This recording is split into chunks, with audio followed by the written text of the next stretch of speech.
अब हम exercise 14.5 start करने जा रहे हैं। जो फर्स्ट क्वेश्चन है उसमें हमारे पास एक स्टेटमेंट है कि if x is a real number, यानी if x belongs to R, if x is a real number such that x cube plus 4x is equal to 0, then x is 0, then x is 0।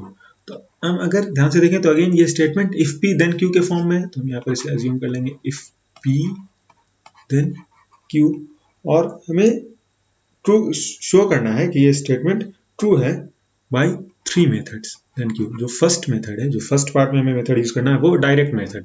तो इसमें हमें अब ज्यादा परेशानी नहीं होनी चाहिए। डायरेक्ट मेथड शो करना है, यानी जस्ट प्रूफ करना है कि x cube plus 4x is equal to 0 हो जाएगा अगर x की वैल्यू 0 है। तो हम जस्ट देख सकते हैं कि x cube plus 4x is equal to 0, अगर हम देन अगर ये 0 है then x is equal to 0। तो अगर हमें ये शो करना है तो अगर हम इसे फैक्टराइज करें हम देख सकते हैं x square plus 4 is equal to 0, और ये प्रोडक्ट 0 होगा अगर दोनों टर्म में से यानी x और x स्क्वायर प्लस 4 में से कोई एक 0 हो। और हम जानते हैं कि x स्क्वायर प्लस 4 कभी 0 नहीं होगा, क्योंकि ये 4 प्लस समथिंग पॉजिटिव या एटलीस्ट 0, तो ये पॉजिटिव ही रहेगा, तो x ही 0 हो रहा है। तो बाय डायरेक्ट मेथड शो करना बहुत ही इजी है। अब जो सेकंड मेथड है यानी बाय कंट्राडिक्शन हमें शो करना है कि ये ट्रू है।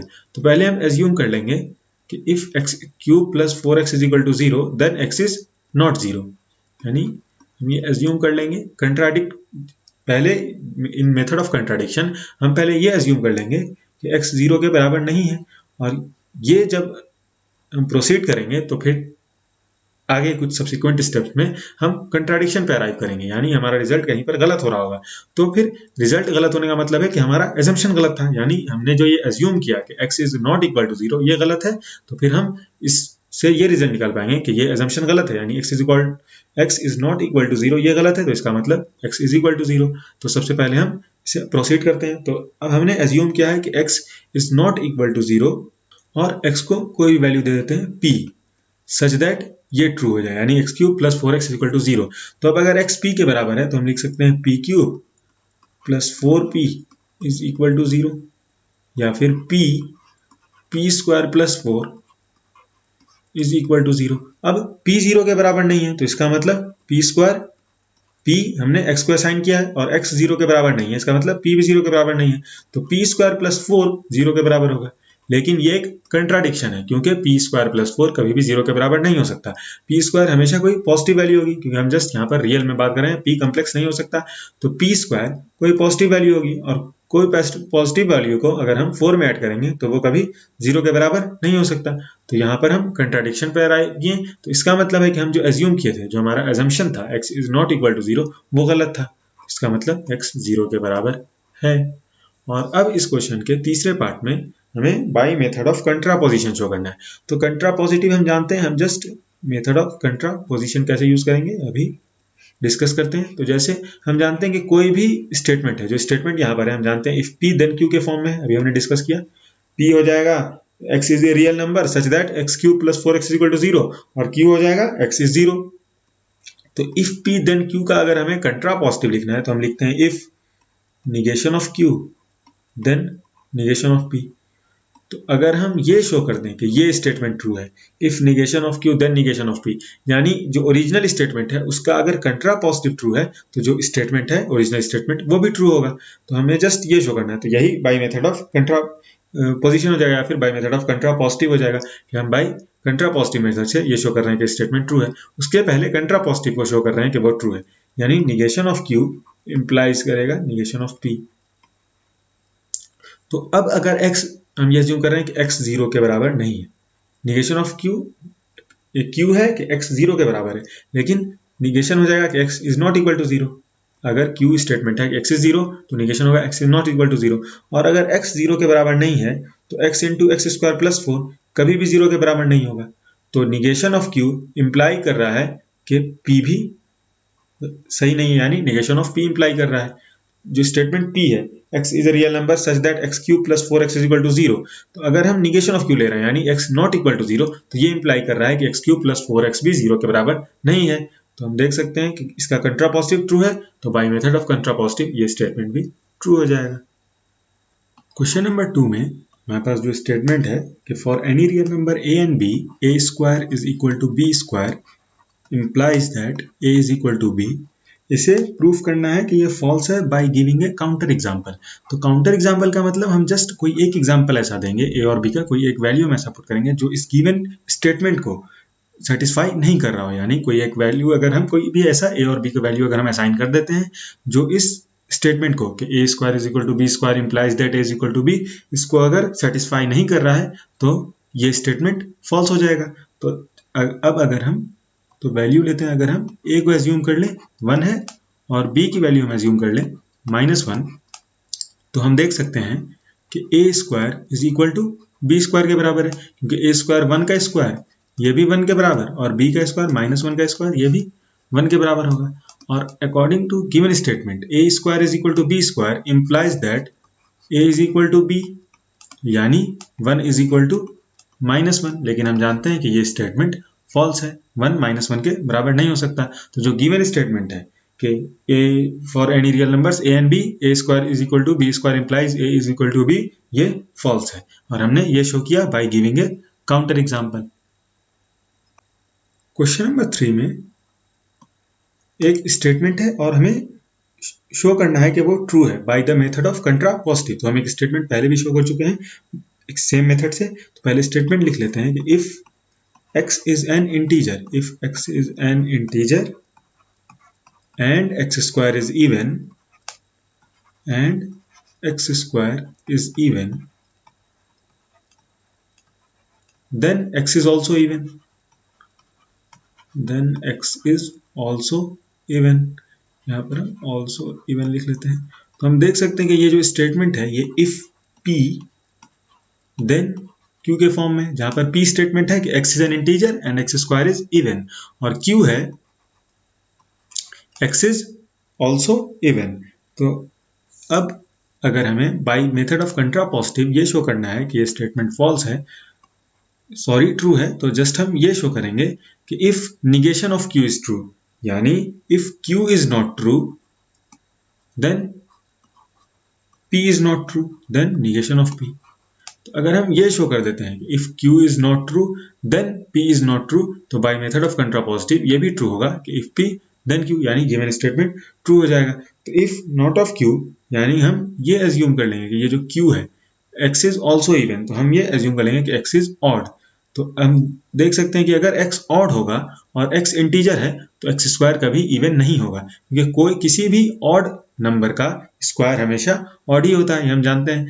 जस्ट हम उसे 2n + 1 एज्यूम करके भी देख सकते हैं, या फिर हम ऐसे भी जानते हैं कि किसी भी ऑड नंबर का स्क्वायर कभी भी इवन नहीं हो सकता। तो अगर हम इसका स्क्वायर करें तो 2n + 1 का स्क्वायर, तो अगर हम 4n स्क्वायर + 4n + 1, तो ये दोनों नंबर इवन होगा, और इवन में अगर हम 1 जोड़ रहे हैं तो इस दोनों का सम इवन होगा, इवन + इवन इवन, उसमें अगर 1 जोड़ रहे हैं तो ऑड होगा। यानी अगर x इज ऑड यानी x इज नॉट इवन, यानी x इज ऑड, तो अगर q is not true then हम देख सकते हैं कि ऑटोमेटिकली x स्क्वायर इवन नहीं होकर ऑड हो जाता है, यानी then p is not true. तो बाय मेथड ऑफ कंट्रापोजिटिव हमने ये शो कर दिया कि if q is not true then p is not true, तो ये भी ट्रू हो गया कि इफ p देन q, यानी गिवन स्टेटमेंट ट्रू है। क्वेश्चन नंबर 4 में हमें शो करना है कि जो गिवन स्टेटमेंट है वो फॉल्स है by giving a counter example.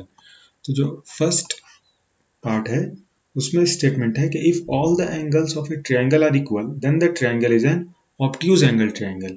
तो इफ ये स्टेटमेंट है कि if all the angles of a triangle are equal then the triangle is an obtuse angle triangle. तो अगर हम एज्यूम कर लें कि ये ट्रायंगल ऑल एंगल्स इक्वल है और ये ट्रायंगल ऑब्ट्यूज एंगल ट्रायंगल है, तो ऑब्ट्यूज एंगल ट्रायंगल का मतलब है कि उसका एंगल 90 डिग्री से बड़ा होगा। तो हम जस्ट 90 डिग्री + x एज्यूम कर लेते हैं उस एंगल को, और साथ में ये कंडीशन है कि all the angles of a triangle are equal. तो एंगल सम प्रॉपर्टी अगर यूज करेंगे या फिर हम तीनों एंगल्स का सम लेंगे तो वो 3 × 90 डिग्री + x के बराबर हो जाएगा, या फिर 270 डिग्री + 3x के बराबर हो जाएगा, जहां पे 3x पॉजिटिव है तो ये नंबर हमेशा 180 डिग्री से बड़ा होगा। लेकिन हम ये जानते हैं कि एक ट्रायंगल्स के इंटीरियर एंगल्स का सम हमेशा 180 डिग्री के बराबर होता है, कभी भी 180 डिग्री से बड़ा नहीं हो सकता। तो हमने जस्ट एक काउंटर एग्जांपल लिया 90 डिग्री प्लस एक्स एंगल का, और उसके बाद ये हम क्लियरली देख सकते हैं कि ये स्टेटमेंट फॉल्स है, तो ये स्टेटमेंट ट्रू नहीं है। तो अब अगर हम सेकेंड स्टेटमेंट देखें तो वो है the equation x square minus 1 is equal to 0, the equation x square minus 1 is equal to 0 does not have a root lying between 0 and 2। Statement है कि does not have a root lying between 0 and 2। तो अगर हम एक example ले लें 1 का, तो हम देख सकते हैं कि 1 0 और 2 के बीच में लाई करेगा, और 1 एक्स स्क्वायर माइनस 1 को सेटिस्फाई करेगा, क्योंकि हम देख सकते हैं 1 स्क्वायर माइनस 1 ये 0 के बराबर होगा। तो हमने जस्ट एक काउंटर एग्जांपल लिया 1 का जो 0 और 2 के बीच में लाई कर रहा है और वो इस इक्वेशन को सेटिस्फाई कर रहा है, तो ये स्टेटमेंट ट्रू नहीं है। क्वेश्चन नंबर 5 में हमारे पास कुछ स्टेटमेंट्स हैं और हमें बताना है कि वो ट्रू है या फॉल्स है, और रीजन भी बताना है कि ऐसा क्यों है। तो जो फर्स्ट स्टेटमेंट है वो है P each radius of a circle is a P, just statement को हम डिनोट कर रहे हैं P सच दैट, जो स्टेटमेंट है वह बुक से देख सकते हैं, each radius of a circle is a chord of the circle. जानते हैं कि हर एक रेडियस कभी भी कॉर्ड नहीं होता, क्योंकि कॉर्ड वो होता है जो 2 पॉइंट पर सर्कल को कट करे, जैसे ये, या फिर अगर हम डायमीटर ले लें तो वो कॉर्ड होगा, लेकिन रेडियस कॉर्ड नहीं होगा। तो ये स्टेटमेंट फॉल्स है। और अब हम सेकंड स्टेटमेंट देखेंगे। सेकंड स्टेटमेंट है the centre of a circle bisects each chord of the circle. तो अगेन जो सेंटर होगा सर्कल का, वो जो डायमीटर भी कॉर्ड होती है, अभी हमने डिस्कस किया, तो डायमीटर को बाइसेक्ट करेगा, लेकिन हर एक कॉर्ड को बाइसेक्ट नहीं करेगा। जैसे ये भी एक कॉर्ड है, लेकिन इस कॉर्ड को जो सेंटर है सर्कल का वो बाइसेक्ट नहीं कर रहा है, तो ये स्टेटमेंट फॉल्स है। हम थर्ड पार्ट देखते हैं। तो थर्ड पार्ट में है कि the circle is a particular case of N ellipse. तो अगेन ये स्टेटमेंट प्रूफ करने के लिए हम सर्कल और इलिप्स का इक्वेशन लिखेंगे। तो अगर आपने कोनिक सेक्शन वाला एक्सरसाइज, कोनिक सेक्शन अगर कर लिया है तो फिर इसमें दिक्कत नहीं होनी चाहिए। जानते हैं इलिप्स का इक्वेशन हो जाता है x square by a square plus y square by b square is equal to 1। और अगर हम ओरिजिन पर सेंटर लें सर्कल का विथ रेडियस आर या फिर रेडियस ए, तो ये बराबर हो जाएगा x square plus y square is equal to a square के।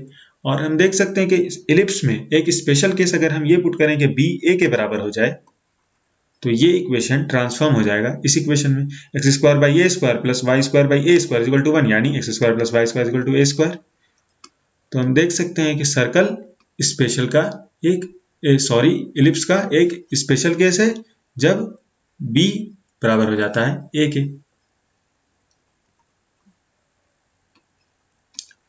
और अब हम फोर्थ पार्ट देखेंगे। फोर्थ पार्ट में है कि if x and y are integers such that x is greater than y, then minus x is less than minus y।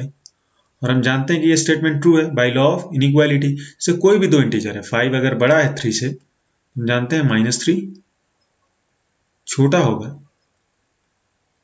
-5 से, -5 छोटा होगा -3 से। तो ये स्टेटमेंट ट्रू है, ये स्टेटमेंट भी ट्रू था और ये स्टेटमेंट भी ट्रू है। और अब अगर हम लास्ट पार्ट देखें तो लास्ट पार्ट में स्टेटमेंट है root 11 is a rational number. Root 11 is a rational number, लेकिन हम जानते हैं 11 प्राइम नंबर है, तो रूट 11 इरेशनल होगा, रेशनल नहीं हो सकता। तो ये स्टेटमेंट फॉल्स है, ये स्टेटमेंट फॉल्स है।